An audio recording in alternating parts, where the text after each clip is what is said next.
Hello, and welcome to Changelog 51.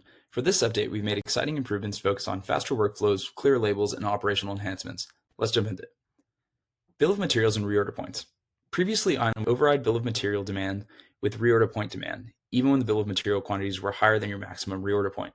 With this update, bill of materials now take priority over minimum and maximum reorder values. This means AutoPlan will take greater value between the BOM demand and the maximum reorder point, preventing part shortages caused by inaccurate assumptions. Run ID and part inventory labels. We've added the first run ID to part inventory labels. This update improves traceability for audits and handoffs, making it easier to track runs while streamlining scanning workflows. The improvements for custom attributes. We've improved how deleting outdated custom attributes works. Deleting an attribute will now function like archiving. It'll disappear from your interface, but all its historical data will remain in your records. This ensures nothing's lost and its data remains in your records for full traceability. Rolling out October 13th, we have role-based approvals for procedures. Procedures now support standard role-based approvals. You can set a minimum required approval by role, bringing consistency and control to your approval process, while also streamlining procedure reviews and sign-offs. Additionally, on October 13th, we'll have canceled steps.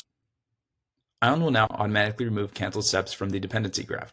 This prevents canceled steps from blocking downstream work. Successors will be rerouted to depend on the canceled steps predecessors, keeping workflows moving smoothly. That's it for Changelog 51. Thanks for watching, and we'll see you next time.